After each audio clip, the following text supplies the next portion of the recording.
Bienvenue dans le 20h de ce 25 mars. Vous êtes sur RTI 1, les titres.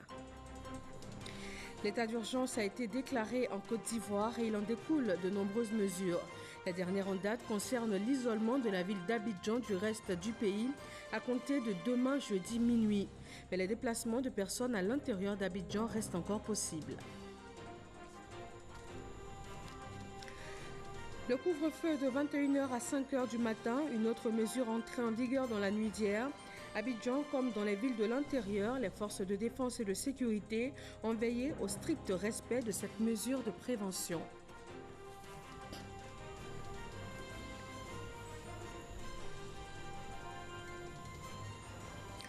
Dans ce contexte de lutte contre le coronavirus, la chloroquine fait beaucoup parler d'elle. Cette molécule prête à polémique dans la recherche du remède contre la pandémie à coronavirus. Un spécialiste ivoirien nous donne son avis dans ce journal.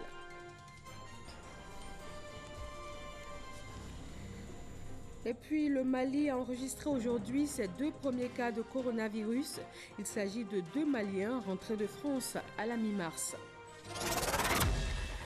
Merci de nous rejoindre pour ce point de l'actualité consacré à la situation dans le monde et en particulier en Côte d'Ivoire sur la pandémie du coronavirus.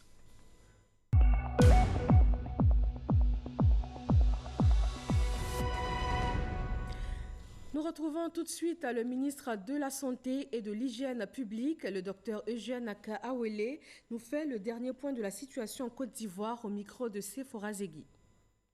Point de la situation de la maladie à coronavirus Covid-19 du 25 mars 2020. Ce mercredi 25 mars 2020, le ministère de la Santé et de l'Hygiène publique a enregistré 7 nouveaux cas de Covid-19, portant à 80 le nombre total de cas confirmés, dont 3 guéris et 0 décès. L'état de santé de ces patients ne suscite pas d'inquiétude. La recherche de tous leurs contacts est en cours par l'équipe de suivi des contacts de l'Institut national d'hygiène publique. Nous attirons l'attention de la population sur le strict respect des mesures prises par le gouvernement. Ces mesures ont pour but de limiter la propagation de l'épidémie. Aussi, le respect des mesures sanitaires et d'hygiène sont d'une importance capitale. Ce sont, entre autres, se laver régulièrement les mains avec de l'eau et du savon, ne pas se serrer les mains, pas d'accolade, éviter les rassemblements de plus de 50 personnes, respecter la distance de 1 mètre et limiter les déplacements.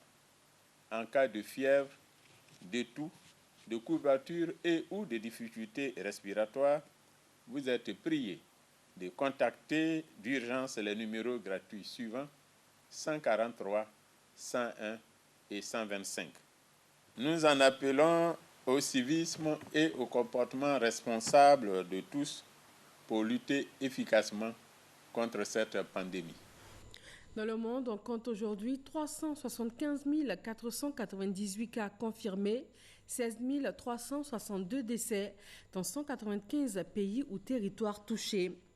Les pays les plus touchés sont l'Italie avec 63 927 cas, les États-Unis 42 164 cas, l'Espagne 33 089 cas, l'Allemagne 29 212 cas, l'Iran 24 811 cas et la France avec 19 615 cas. Pour la région Afrique, on compte 1305 cas avec 26 décès. Je vous donne maintenant lecture d'un communiqué du procureur de la République d'Abidjan. Devant la pandémie de la maladie à coronavirus Covid-19, à laquelle le monde est confronté depuis quelques mois, le président de la République a déclaré l'état d'urgence sur toute l'étendue du territoire national, conformément à la loi numéro 59-231 du 7 novembre 1959 sur l'état d'urgence. Des mesures additionnelles ont ainsi été prises pour renforcer le dispositif de prévention mis en place par le Conseil national de sécurité le 16 mars 2020 pour faire face à la progression de la maladie dans notre pays. Au nombre de celles-ci, il convient de retenir notamment l'instauration d'un couvre-feu de 21h à 5h du matin, La fermeture de tous les maquis, restaurants, bars, boîtes de nuit, cinémas et lieux de spectacle. Le confinement progressif des populations par aire géographique en fonction de l'évolution de la pandémie. En conséquence, le procureur de la République invite les populations au strict respect de ces mesures de prévention. Il rappelle que leur violation est passible d'une peine d'emprisonnement d'1 à 3 ans de prison et d'une amende de 20 000 francs à 2 millions de francs CFA au regard des dispositions de l'article 8 de la loi numéro 59-231 du 7 novembre 1959. En outre, une telle violation, également constitutive d'atteinte à l'ordre public, est punie au terme de l'article 179 du Code pénal d'une peine d'emprisonnement de 3 à 5 ans. Au surplus, toute personne se rendant coupable d'une violation de ces mesures et qui aura été testée positive à la maladie à coronavirus sera poursuivie pour mise en danger d'autrui, fait passible d'une peine d'emprisonnement d'1 à 3 ans et d'une amende de 300 000 à 3 millions de francs CFA, conformément à l'article 393 du Code pénal. Par ailleurs, le procureur de la République constate avec regret la publication et la diffusion massive de fausses nouvelles de nature à troubler l'ordre public, notamment via SMS, sur les réseaux sociaux et par voie de presse. Aussi fait-il savoir que ces infractions à la loi pénale, qui ne sauraient rester impunies, tant en ce qui concerne les auteurs de ces fausses nouvelles que les personnes qui les reproduisent et les diffusent, sont passibles d'une peine d'emprisonnement d'1 à 3 ans et plus une amende de 500 000 à 5 millions de francs CFA, conformément à l'article 183 du Code pénal. Enfin, en raison de la grave crise sanitaire liée à la pandémie de la maladie à coronavirus, le procureur de la République en appelle au sens de la responsabilité de chacun et tient à indiquer que son parquet mettra tout en œuvre pour faire subir aux contrevenants aux mesures ci-dessus indiquées la rigueur de la loi pénale. Fait à Abidjan le 25 mars 2020 et c'est signé le procureur de la République, Adou Richard Christophe. Selon les dernières mesures de l'état d'urgence, Abidjan restera isolé du reste du pays à compter de demain, jeudi, minuit.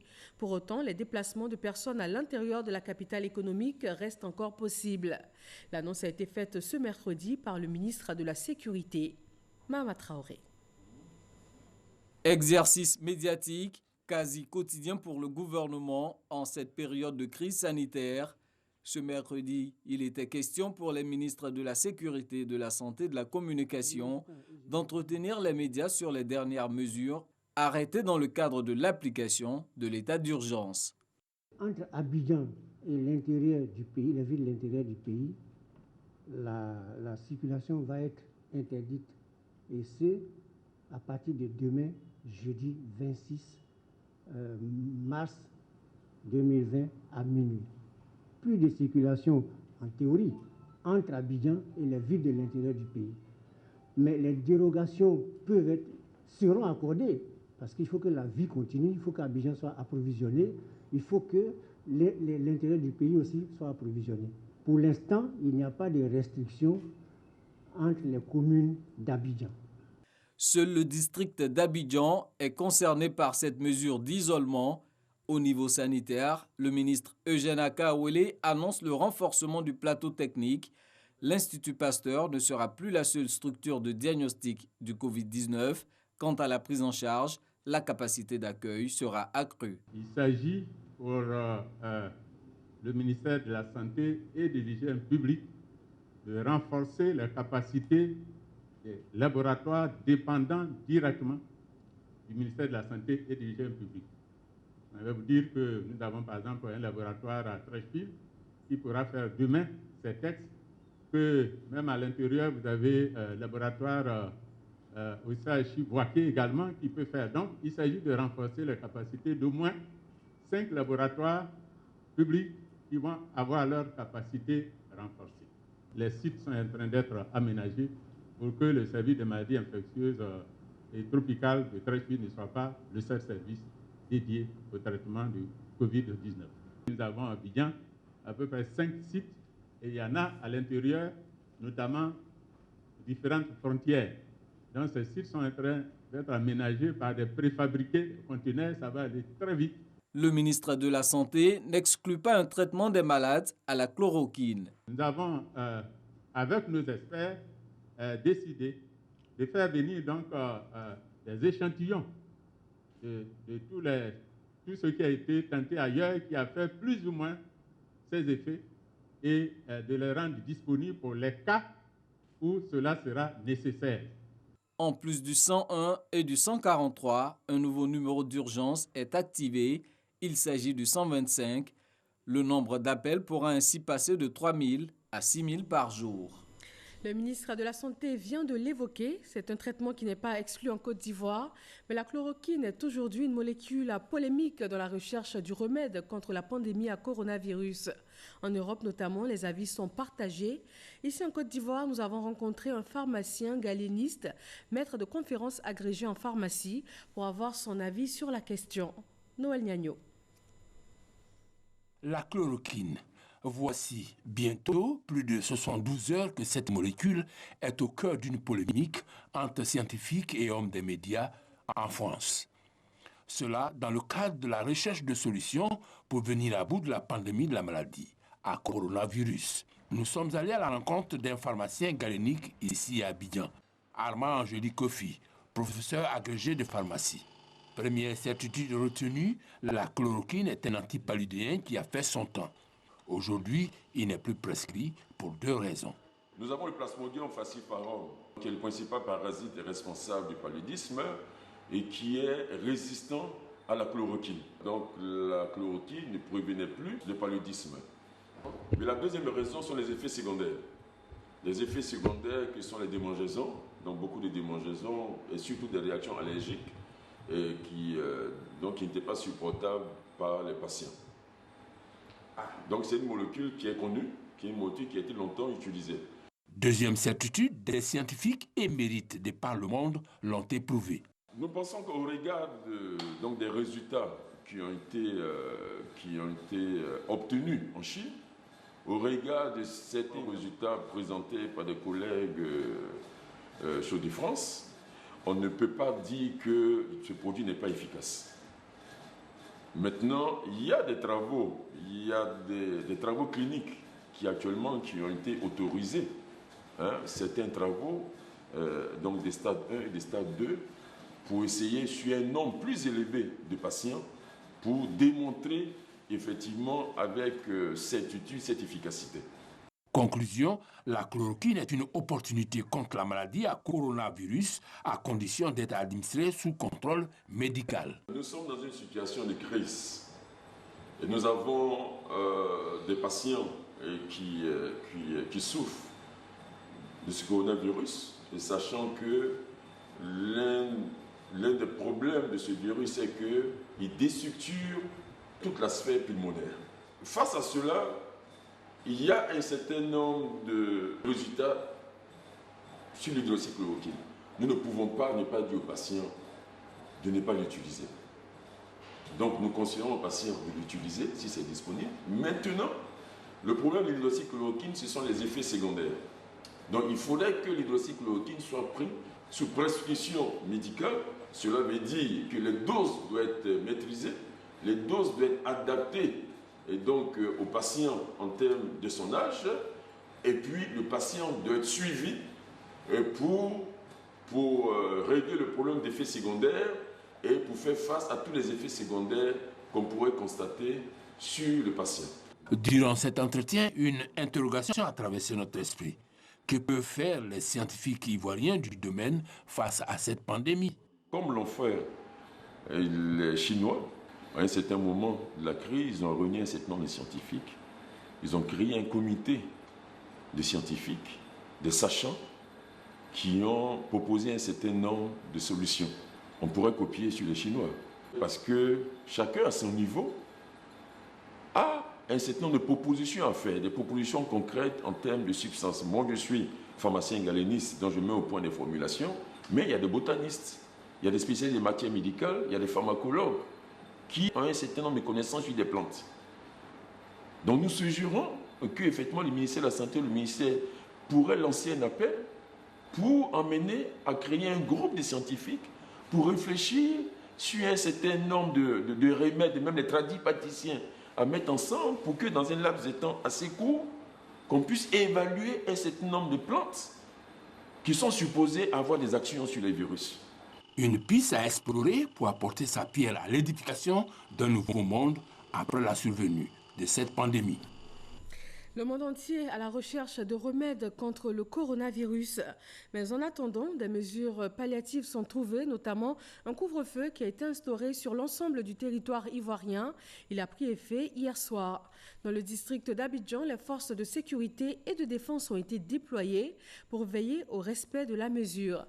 Et pour la première nuit, le couvre-feu a été respecté. Abou Sanogo. Il est 21h à Abidjan ce mardi 24 mars. Plateau est calme. Ces rues sont désertes. Aucune présence physique humaine, excepté celle de la police nationale qui s'apprête à occuper le terrain. C'est la première nuit du couvre-feu. Le déplacement et la circulation de toute personne hors de son domicile est interdit entre 21h et 5h du matin. Le dispositif est présent sur les deux ponts. Le directeur général de la police nationale, l'inspecteur général Youssouf Kouyaté et ses hommes se déploient. Au niveau du stade Félix Houphouët-Boigny, un chauffeur de taxi pris dans le couvre-feu panique, perd le contrôle et se retrouve là. Rejointe par le ministre de la Sécurité et de la Protection civile, Vagondo Diomondé, et le commandant supérieur de la gendarmerie nationale, la patrouille sillonne les quartiers des communes de Yopougon, Ntouan-Doutré, puis à Bobo, ainsi qu'à Cocody sous la pluie. Policiers, gendarmes et militaires sont déployés en nombre aux endroits stratégiques. Ceux qui ont voulu passer outre le couvre-feu passeront leur première nuit au violon. Le constat est le même partout. Les Ivoiriens ont renoncé à sortir. À Cocody, tout comme ailleurs, les mesures décrétées par le président de la République Alassane Ouattara sont respectées. On me dira peut-être que la pluie est pour quelque chose, mais il est clair que tous nos compatriotes ont pris pleinement conscience de la situation qui prévaut, de la dangerosité de la situation et de la gravité du moment.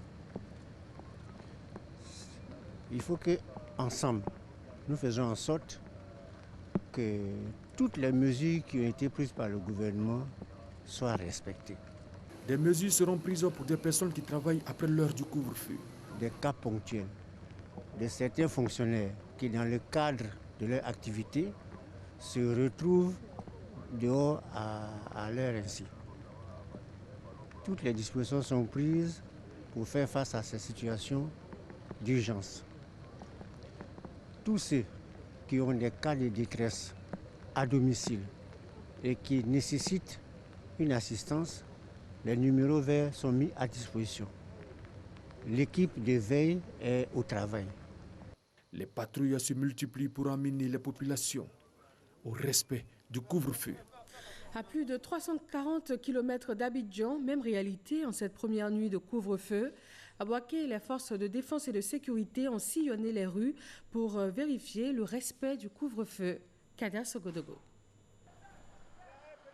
Boaké, gare routière, nous sommes à 10 minutes du couvre-feu. Quelques individus sont encore dans les rues.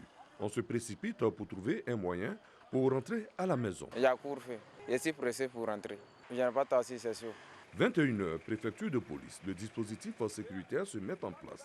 La mission est connue. En ce qui concerne la ville de Boaké, nous allons tout à l'heure faire en sorte que ce couvre-feu soit respecté par les populations. Pour ce faire, la police et la gendarmerie sont mobilisés. Toute la nuit, plusieurs quartiers de Boaké seront sillonnés. À Air France 1, manque de peau pour un couche-tard. Il est épinglé vite fait. Je suis quitté à Sokura. Le couvre-feu, vous saviez que ça coûtait 21 heures. Bon, ça nous a surpris à cause de la pluie. Vous voyez, je n'ai même pas de taxi pour entrer. Avec cette pluie qui s'abat sur Boaké, il vient ainsi de troquer son lit chaud avec le sol glacial d'une cellule. La randonnée continue. Nembo, le commerce, lieu de tous les rassemblements. Les noctambules, les plus incorrigibles, connaissent bien le secteur. Un silence de cimetière domine. Seul un chien errant est visible, certainement en train de chercher à comprendre ce qui se passe. À Dar es Salaam, quelques interpellations. À minuit, le point est satisfaisant. On peut dire que le couvre-feu est donc respecté à Boaké. Nous allons donc poursuivre la patrouille de sorte à ce que ce constat que nous avons fait, nous puissions donc le conserver jusqu'à 5 h du matin. Après minuit, le constat est net. Boaké dort d'un sommeil profond. Le couvre-feu est respecté. Il court de 21 h à 5 h du matin. À San Pedro également, les populations sont restées chez elles dans la nuit d'hier. Des patrouilles mixtes ont été déployées pour s'en assurer. Sam Conan. Préfecture de police. Il est 20h30. Les 150 éléments des forces de défense et de sécurité retenus pour le couvre-feu reçoivent les instructions de leur hiérarchie. On veut éviter de prendre les gens pour les envoyer au violon. Et puis après, ça va être la même promiscuité avec nous et pour qu'il y ait cette propagation du virus. Donc pour l'instant, on va accompagner les gens pour leur dire le couvre-feu, c'est le couvre-feu, il faut le respecter. 20 minutes plus tard, départ des différentes équipes qui devront faire respecter le couvre-feu dans les 4 zones de couverture de San Pedro. Le préfet des régions qui supervisait les opérations depuis le départ était dans les rues avec les hommes en armes jusqu'à la fin. Dans l'ensemble, c'est une satisfaction totale. Les instructions ont été respectées comme recommandées par les commandants des forces. Alors vous avez vu, vous avez tourné avec nous à travers la ville et tout le monde est effectivement rentré à 21 h. Et vous voyez à l'heure qu'il est, personne dans la rue. Et c'était vraiment l'objectif à atteindre. Ça serait pareil jusqu'à la levée du mot d'ordre. Les quelques individus qui traînaient encore dans les rues ont été gentiment accompagnés à leur destination. L'armée ivoirienne est engagée à 100% dans cette lutte qui est désormais mondiale. Le chef d'état-major général des armées s'est rendu à l'état-major de l'armée de l'air afin d'évaluer ses capacités à soutenir les évacuations en cas de nécessité. Il est ensuite allé constater les dispositions de l'hôpital militaire d'Abidjan et du groupement des sapeurs-pompiers militaires de Landénié à Boussanego. Utilisation de gel hydroalcoolique, port de masque, respect de la distance de sécurité. L'armée ivoirienne occupe sa place dans la riposte face à l'épidémie du coronavirus Covid-19. Le chef d'état-major général des armées, le général de corps d'armée Lassina Doumbia, à la base aérienne ce lundi pour s'enquérir des capacités de l'armée de l'air à soutenir les évacuations ou les transferts des malades dans le cadre de la lutte contre l'épidémie. L'armée de l'air mettra en œuvre 3 aéronefs, un CASA 295 pour les malades en ambulatoire avec une capacité de 10 malades à transporter, un Antonov 26 pour les malades couchés avec une capacité de 4 malades à transporter et un hélicoptère de transport pour les zones difficiles d'accès avec une capacité maximale de 6 malades en ambulatoire et 2 malades couchés. Le niveau de détermination d'engagement de mes hommes est déjà un signe encourageant. Nous sommes prêts, par anticipation, nous prenons des mesures, mais nous souhaitons au fond de nous que nous n'en arriverons pas là, grâce à l'esprit de discipline et au sens de responsabilité des Ivoiriens. Cette capacité opérationnelle sera accompagnée de médecins et d'infirmiers pour la réussite de la mission. Ce mardi, le chef d'état-major général des armées s'est rendu à l'hôpital militaire d'Abidjan. Un hôpital qui dispose d'un plateau technique performant. Ce, pour évaluer les capacités des armées à soutenir les services de santé publique dans les transferts et hospitalisations des malades. Après l'hôpital militaire d'Abidjan, cap sur le groupement des sapeurs-pompiers militaires de Landénié.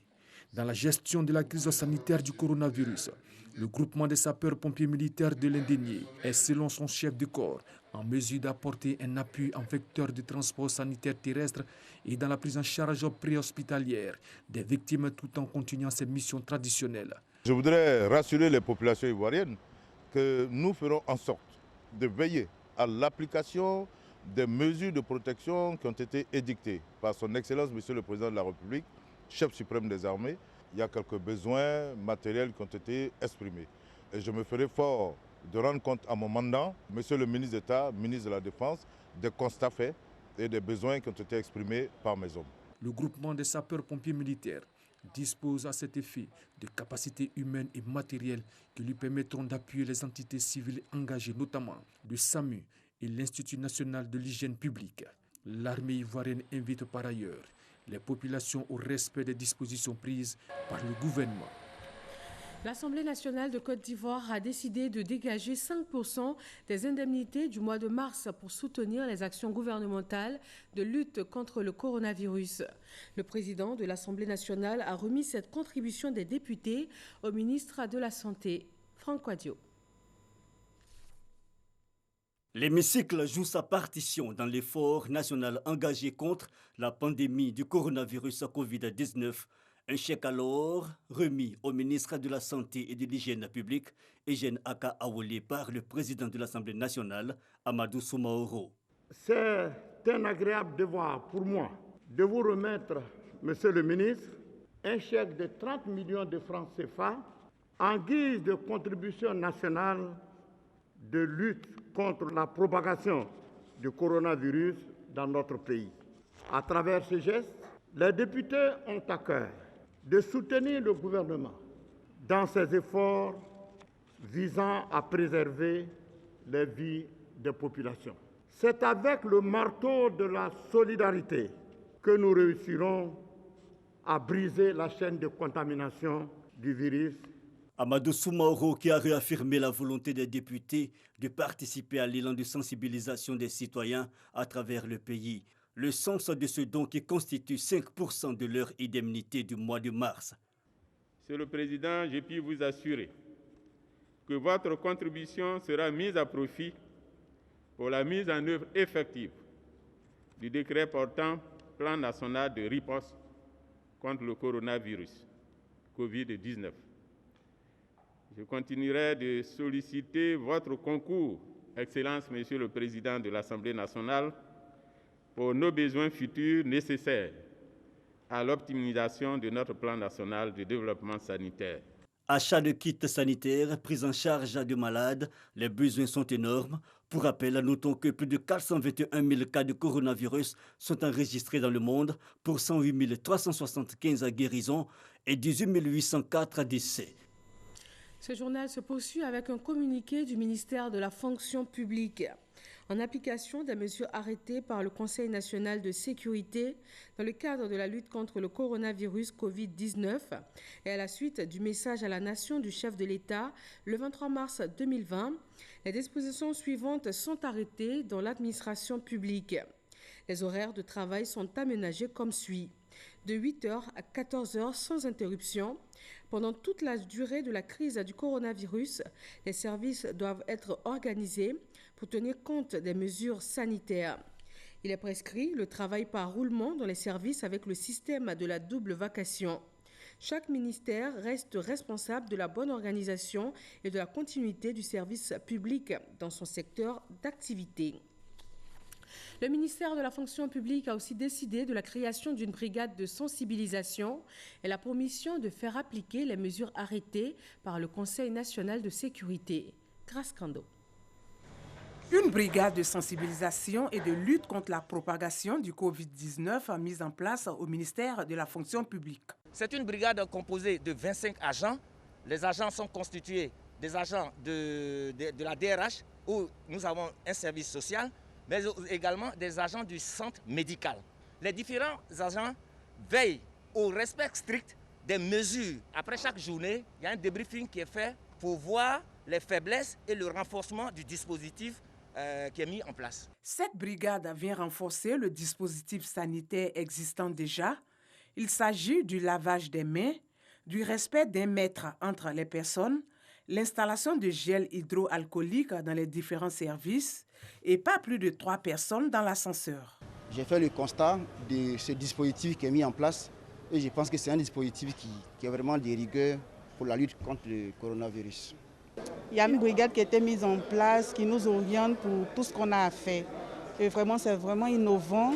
Je pense que le ministère de la Fonction publique respecte tout ce que le gouvernement a dit. Et nous, ça nous rassure, nous de la population. Je voudrais inviter l'ensemble des fonctionnaires, les usagers de la fonction publique, à observer avec la plus grande discipline, la plus grande rigueur, les mesures édictées par le Conseil national de sécurité et par le président de la République aux fonctionnaires, de contribuer chacun à sa façon, à sa manière, à faire respecter toutes les mesures qui sont prises pour éviter la propagation du virus. Pour renforcer la lutte contre le coronavirus, le ministre de la Fonction publique prend plusieurs dispositions au sein de son département. Il s'agit entre autres de la suspension de toutes les visites des usagers. Seuls les déplacements pour demander ou retirer les attestations de prêts bancaires sont autorisés. Les cas de coronavirus enregistrés en Côte d'Ivoire sont pour la plupart importés, les personnes infectées venant de l'étranger. Toutes les frontières ivoiriennes ont donc été fermées.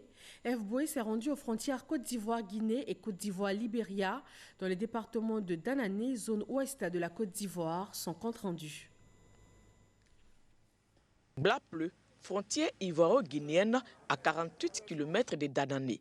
Il est 12h20 ce lundi 23 mars 2020 à notre arrivée sur le site. La frontière est fermée suite à la décision gouvernementale de fermeture des frontières terrestres, maritimes et aériennes de la Côte d'Ivoire à tout trafic de personnes à compter du dimanche 22 mars 2020 à minuit. Ceci dans le cadre de la lutte contre la propagation du Covid-19. Nous rencontrons des voyageurs bloqués. Ils sont arrivés juste après l'entrée en vigueur de la mesure. On est rentré ici à 2 minutes, mais on ne nous a pas laissé passer. C'est à cause de ça qu'on est assis là. J'ai tout fait. La frontière fermée, les agents de l'Institut national d'hygiène publique régulent le passage des populations qui ont leur champ de part et d'autre. À chaque fois qu'ils passent pour veiller à leurs occupations quotidiennes, nous prenons leur température et ils passent au lavage des mains pour s'assurer que ces personnes sont en bonne santé. Après la frontière ivoiro-guinéenne, Cap sur Benta, frontière entre la Côte d'Ivoire et le Libéria, à 70 km d'ici. Les agents sont à leur poste et veillent à l'application de la mesure de fermeture. Nous croisons des éléments du bataillon de sécurisation de l'Ouest, BSO. Nous sommes venus à la frontière, non seulement on est en patrouille, mais voir ce que l'État de Côte d'Ivoire a décidé par rapport à la pandémie, qui est le coronavirus. De sorte que tout ce qui se décide, nous on veille pour que tout soit appliqué sur le terrain. Dans le département de Danané, les actions se multiplient pour lutter contre cette pandémie. Le comité de lutte départementale présidé par le préfet est à sa 4e réunion et veille à l'application de toutes les mesures préventives du Conseil national de sécurité. Même application à la frontière Noé-Elibou dans le sud de Comoé. Plus aucun véhicule personnel ni car de transport n'est autorisé. Les forces de l'ordre veillent au respect de la mesure de fermeture de cette frontière et même des voies de contournement utilisées par les clandestins. FBOE. Depuis le 22 mars, toutes les frontières terrestres, maritimes et aériennes sont fermées. Avant la mesure, la frontière ivoiro-ghanéenne de Noé sur le corridor Abidjan-Lagos était le passage de 14 compagnies de transport. Ce matin, les portes sont fermées. Ce transporteur ghanéen en partance pour Accra en fait les frais. Il faut observer la mesure et les forces de l'ordre sont mobilisées. Et cette pandémie, elle est réelle. Autant vous allez tout mettre en œuvre pour qu'il n'y ait pas de trafic dans les deux sens. Le préfet de police du Sud Comoé et ses collaborateurs s'imprègnent du dispositif sécuritaire à la frontière de Noé. Sous le pont qui enjambe le fleuve Tanoé, des policiers sont également postés. Les pistes utilisées par les individus pour contourner la frontière sont surveillées comme du lait sur le feu. Maintenant, ce sera surtout appuyé par la vigilance, l'extrême vigilance. Parce qu'aujourd'hui, on connaît un peu la frontière entre nos deux pays et souvent, j'avoue que ce n'est pas du tout facile. Mais lorsqu'on les a sensibilisés, tout le monde sait qu'aujourd'hui, on lutte contre un ennemi qu'on ne voit pas, un ennemi commun et qui y va de la santé de toute une population. Je pense que chacun à son niveau en a pris conscience. Ils en avaient besoin qu'on leur donne des conseils. Et à l'intérieur, il y a des postes qui ont été créés, des postes souvent qui étaient utilisés plus ou moins par des clandestins. Les éléments, je pense qu'ils vont se donner à fond jusqu'à ce qu'on n'enregistre aucun clandestins qui puissent passer en général du côté des frontières ivoiriennes, mais en particulier au niveau de la frontière de Noé. Plus loin, dans le village de Noé, le fleuve n'échappe pas à ce contrôle. Ces pirogues sont saisies. De l'autre côté de la rive, les douaniers ghanéens veillent également au grain. De retour sur le corridor, ces camions de marchandises stationnés sur le No Man's Land entre le Ghana et la Côte d'Ivoire sont autorisés à rentrer. L'Institut national d'hygiène publique veille au respect des mesures sanitaires. C'est des gens qui sont susceptibles de véhiculer la maladie. Depuis la première alerte le 25 janvier, on contrôle tout le monde. Les chauffeurs et ses apprentis, nous les prenons en compte par le lavage des mains, la prise de température. Quand tout est normal, c'est là que nous autorisons le passage du camion. La région du Sud Comoé compte 6 commissariats, dont 4 à la frontière avec le Ghana. Il s'agit de Noé, Adiaké, Assini et Tiapoum. Le président du Sénat, mesdames et messieurs les ministres, les élus et cadres du Grand Centre prient les présidents des associations et mutuelles de développement du Grand Centre, les communautés villageoises et les parents baoulés sur l'ensemble du territoire ivoirien, notamment dans le V-Baoulé, les zones forestières et ailleurs, de s'abstenir de toute festivité pendant la période de Pâques, communément appelée Pakinou, et de les reporter à une date ultérieure afin de protéger la santé des populations. Par ailleurs, le président du Sénat, Ousou Kouadio, les invite à respecter scrupuleusement toutes les mesures prises par le président de la République. Et puis au Mali, pour terminer, le premier cas de coronavirus a été enregistré. Il s'agit de 2 Maliens rentrés récemment de France. Pour faire face à la situation, une cellule de crise a été créée depuis plusieurs semaines. Le gouvernement malien a mobilisé une première enveloppe d'environ 6 milliards de francs CFA. Une aide a été demandée aux partenaires étrangers. Merci à tous de nous avoir suivis. Les consignes restent les mêmes. Le respect des mesures de prévention toujours. À demain sur RTI 1.